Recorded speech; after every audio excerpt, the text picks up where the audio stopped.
Hello! Hi! I want to talk to you about the new Archon quest. It has so much lore bombs and revelations, yet still managed to leave us with far more questions than answers. In this video, we will be diving in the meat and potatoes of the quest for all of you who can't be bothered to read all the dialogue. And I'm not judging you, and I will try to answer some of the questions with my limited knowledge. Do keep in mind that all of the answers that I will provide are pure speculations and are not indicative of the final product. And of course, spoilers for the whole Archon quest. With that out of the way, let's begin. The quest starts in Sumeru with an NPC named Masrur delivering us a letter, in which we learn that Kaeya is here and he wants to catch up with us. So we go to the place mentioned in the letter and meet up with the cavalry captain.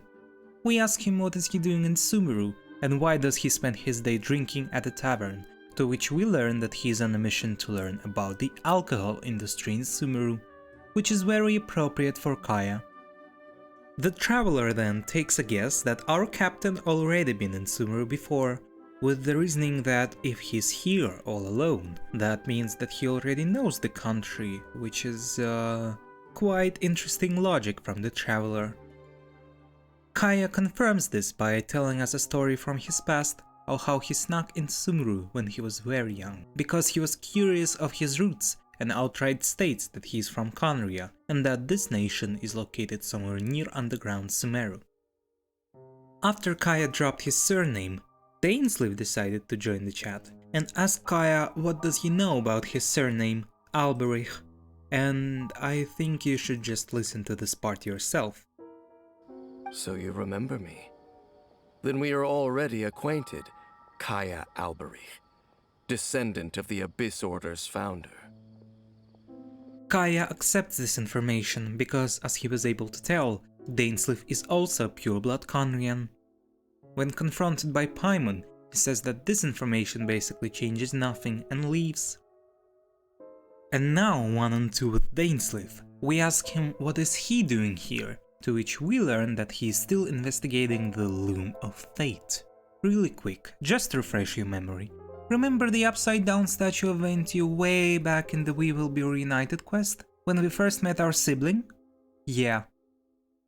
So, Dainsleif informs us that he heard about this from our sibling a long time ago, when they were travel buddies, and remembers where they spoke about it, but can't quite remember what did they talk about.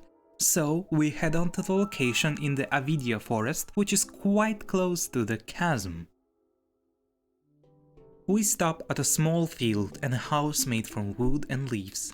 Dainsleif explains that this is the correct place, and we start to investigate. As we step into the house, we start by checking three things: the bed, a small wooden box on the table, and a medicine bowl. Nothing is really that sketchy, except for the box, in which we find a broken handheld mirror. Remember this, because it will be relevant later. Dainsleif tells us that he feels that this is the right place, but we shouldn't just aimlessly check everything. Besides, he heard something from the outside. The noise was coming from a bunch of slimes, so we deal with them quite quickly. The bowkeeper adds that he thinks that something attracted the monsters to us, and goes on to check the ley lines, whatever that may mean, and asks us to stay here and keep a lookout on the house. And so we listen and go to the field to cook some food and share a very heartwarming moment with Paimon. She asks us if we are tired of her, asks us what was it like to travel with our sibling, and volunteers to be on the first watch during the night, as we go to sleep thinking about our lost sibling. Dain wakes us up in the morning, notices tears on our face, and understands that we dreamt about our lost sibling last night, so he gives us some privacy as he goes back into the forest. At this point we are completely alone, no Paimon in sight, but we do hear a sudden noise from the house. So we go to investigate yet again, thinking that Paimon might have fallen asleep there. As we come near the house, we are suddenly stopped by a nervous man with rather strange robes akin to the Abyss Lector. He asks us to leave immediately. We explain to him that we are looking for our companion and persuade the man to let us in, as he is acting very strange. Reluctantly, he grants us his permission to enter, under some conditions. Basically, no funny business. We enter the house and immediately we see a sleeping Hilichurl on the bed and ask about it. The man explains that he is not aggressive and to mind our own business. We know that the man is Kaenriah, as is easily discernible by his clothes and eyes. So the man asks us, do we worship any gods? To which we respond that we have some foes and some friends. The man introduces himself as Ida, a royal from Kaenriah, and explains that since the Cataclysm there are almost no people who do not worship any of the 7 Archons. He also sheds some light on the curse and Kaenriah, explaining that... Because, although Kaenriah began with a single bloodline, it was a home to others too. Any who forsook their gods and came to Kaenriah were welcomed as our fellow citizens. When the Cataclysm came, we pure-blood Kaenrians were declared the greater sinners. Upon us the gods placed the curse of immortality. But those whose ancestry belonged to the domains of other gods were punished with the curse of the wilderness as they fled, turning them into monsters. And so we learn that Ida resented the life of the noble, so he found a woman from Mondstadt, whom he considered his true love, and she birthed him a son, Caribert. We ask the man, what is he going to do now? So he leads us outside and explains that he brought his son to Sumeru because there is a medicine that can cure his mind, but it can only be produced in Sumeru. This medicine requires the power of the Archon to heal the broken mind. Ida also explains that he learned about this in some forbidden book from Kaenriah, and he asks for our help, since his hands are decaying from within due to the curse.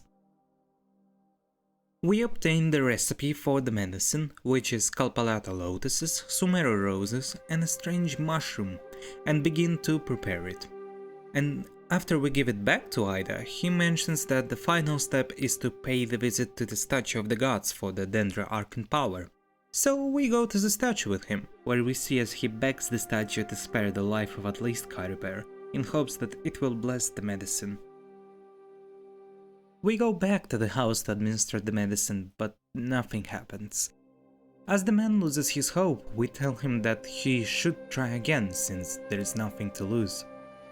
And so he does, but to make the medicine we require new strange mushrooms, and the man explains that he grows them in the field outside of the house. He asks us to fetch some water while he's making the fertilizer. We water the field and kill some monsters that were attracted to the field for some reason and make another dose of the medicine. As we go back to the statue, we notice that Caribert escaped and now is headed to the cave near Chasm. So we hurry and catch up with him to realize that this is not him and is just a random Hilichurl. We decide to follow him anyway as he seems rather strange. In the cave, we find a giant ruin-like place with architecture style that of Kaeya, and a lot of Hilichurls worshipping this place. We delve deeper into the ruins to investigate and find some strange cosmic-like teleportation devices, on which our traveler comments that they don't understand what is powering it, as well as those teleporters' ability to change the room upside down. As we come to the end of the ruins, we encounter a cryo-abyss-lectrum, which blocks our path, but our traveler notices that he doesn't look like someone from the Abyss Order. So we defeat him, and Ida starts admiring both our strength and the Abyss Lector as a whole. We enter the final chamber and encounter a lot of Hilichurls worshipping the floating crystal with some sinister abyss energy. I think you should experience this next part yourself. Oh, dear creature, why do you bow down? For fear of the unknown? Or for a power that you covet? Oh, dear creature, why do you bow down? For I am no god. I am but a sinner.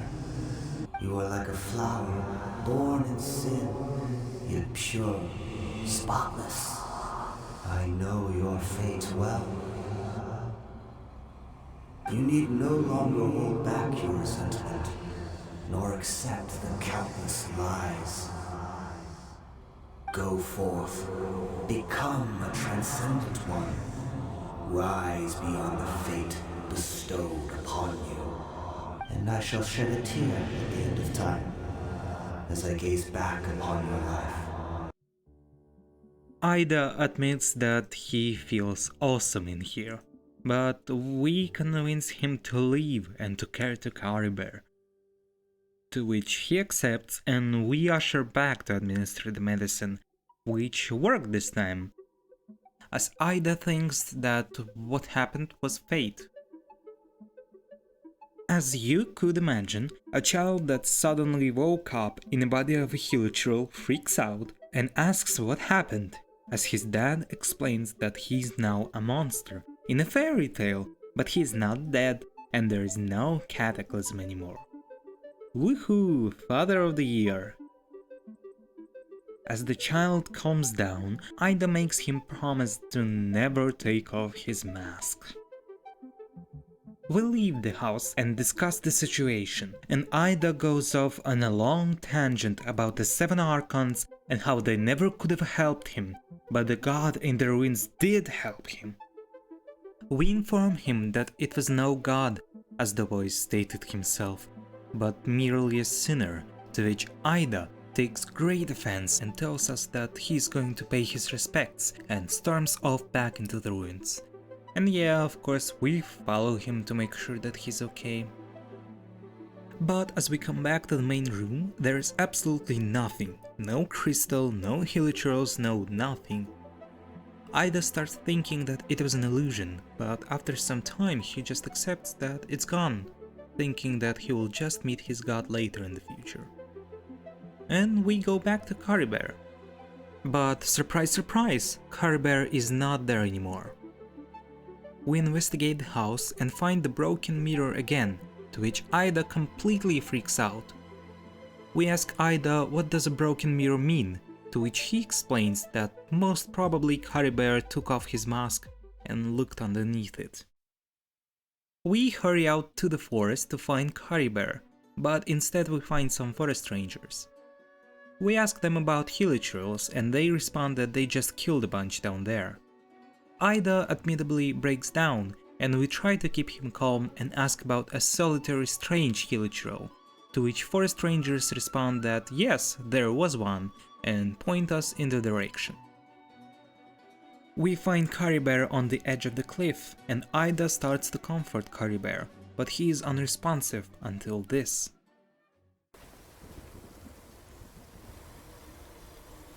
Papa? Caribert, Papa, I can't take it. please, Caribert. It's my fault. I'm so sorry. If only I'd known. It's all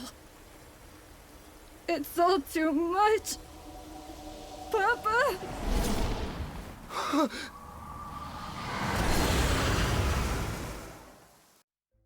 Wow, whoever's really likes tormenting children.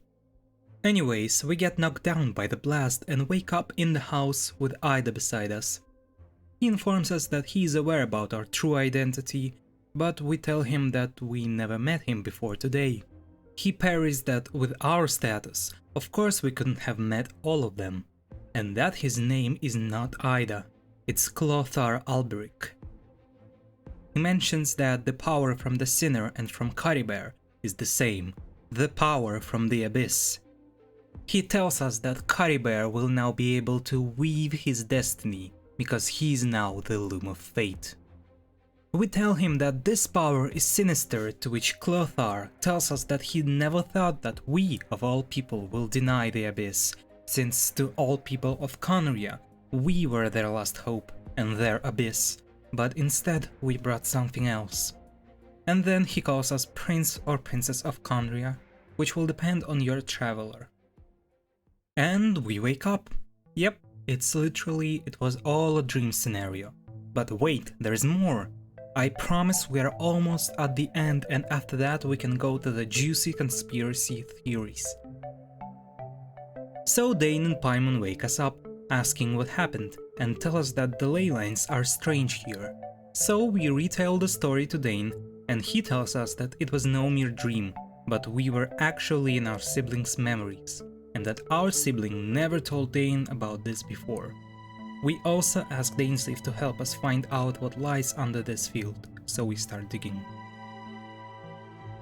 A male and a female skeleton, with male one much fresher and with a scarf in his hand, and so we propose that the skeleton is Clothar Alberich. Dainsleif is very worried and says that we should split up now, since the sinner from our memories might have seen us, and even though it was hundreds of years ago and just a memory, it appears that it is not enough to stop him. Phew, what a loaded quest!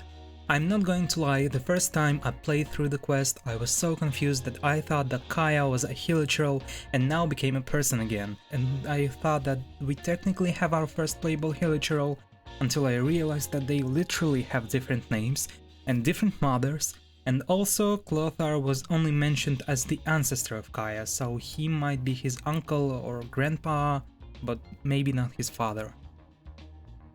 Okay, so a very quick recap. Kaeya is from Kaenriah and his ancestor Clothar is the founder of the Abyss Order. Our sibling once met him and helped him found this order, becoming the Prince of the Abyss Order, while previously he was a Prince of Kaenriah. Also, Clothar had a kid who became a Hilichurl, and then became something that we call the Loom of Fate. Oh, and also there is a godlike entity from the Abyss, which is called the Sinner, who is older than the Abyss Order itself. Got it? Okay, now we can move on to speculations and interesting things from the quest. Do you remember the NPC that brought us the letter from Kaeya? Yeah, that one. He said that the person who sent us this message left a very particular and obscure mailing address, which is... next to a small, white-haired talking fairy. What immediately grabbed my attention is the word fairy, which was used to describe Paimon, and the reaction that followed afterwards. Notice how Paimon didn't try to deny or correct the fairy part?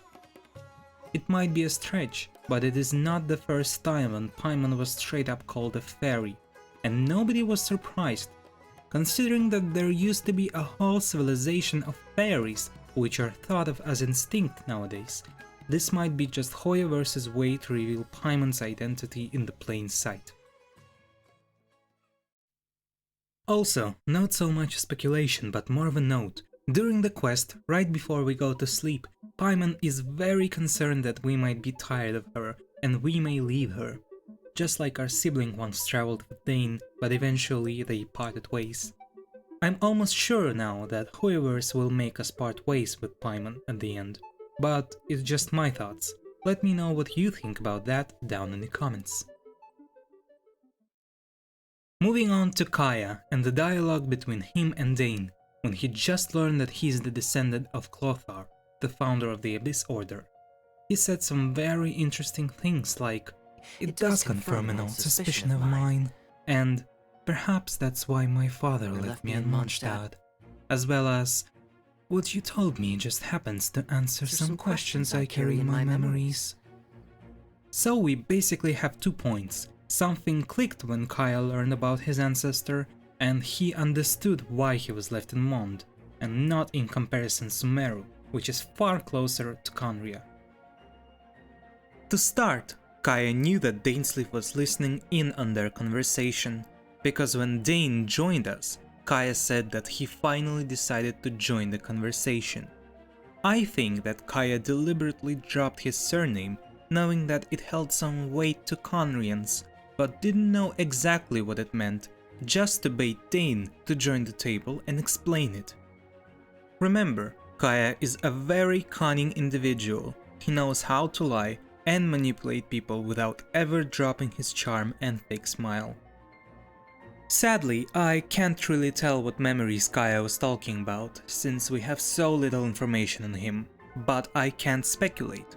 The boring answer would be that Kaeya was left in Mondstadt because it was a rather peaceful nation compared to Inazuma with its Archon and Sumeru with its technical lack of Archon.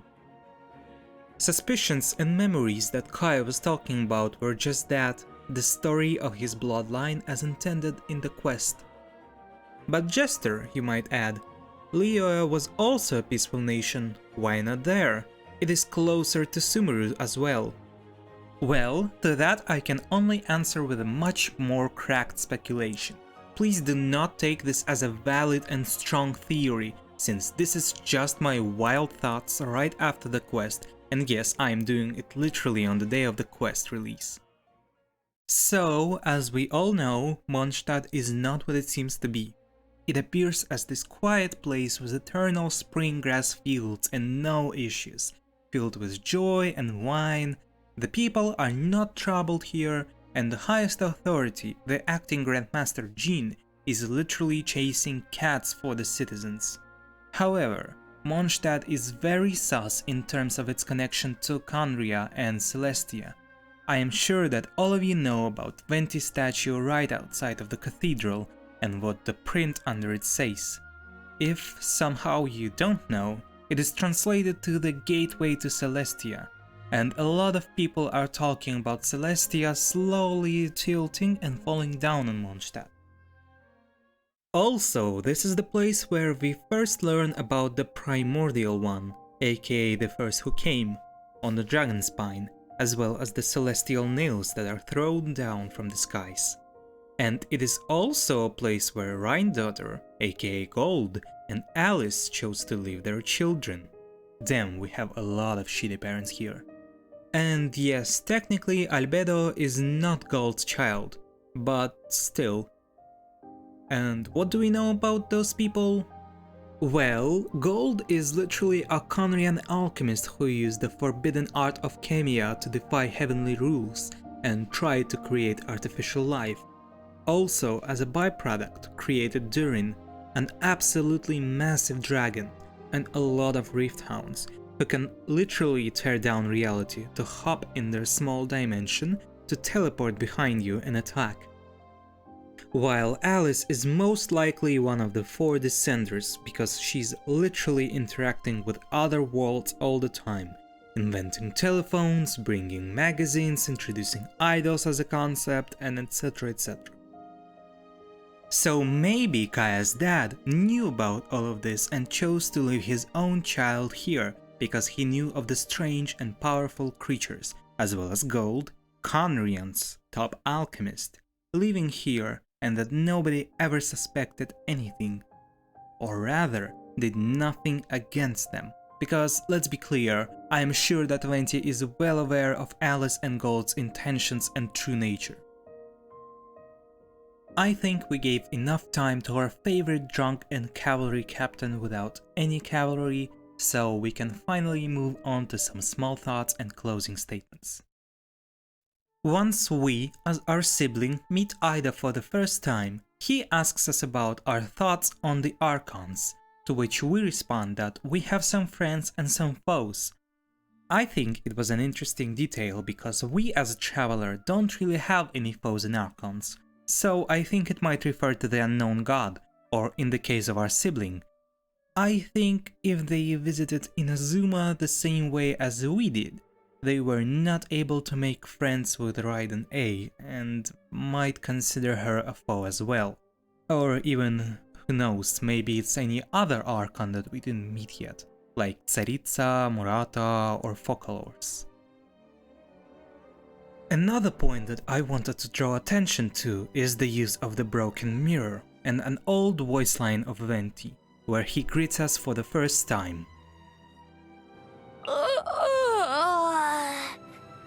That was a refreshing sleep. Traveler, we meet again. What? You don't remember me? Well, allow me to join you on your quest once again. I must see to it that the bards of the world tell the traveler's tales. I think you all know where I'm going with this. This might also reflect how similar are the twins to this world, almost to the point of being the same person. I wonder. So now it leaves us with only one question. What actually is the Loom of Fate, and what power could it hold? Who knows, right? Oh wait, I might know something. But we will be covering that in part 2, yes, that's right. This video is already longer than we all want it to be, and I am exhausted, so I will have to make a part 2. Don't forget to hit subscribe and the like button to let me know that you like this type of content, and to not miss part 2 of this theory/analysis video, in which we will be covering Clothar and the Loom of Fate. Thank you all for watching and have a good night.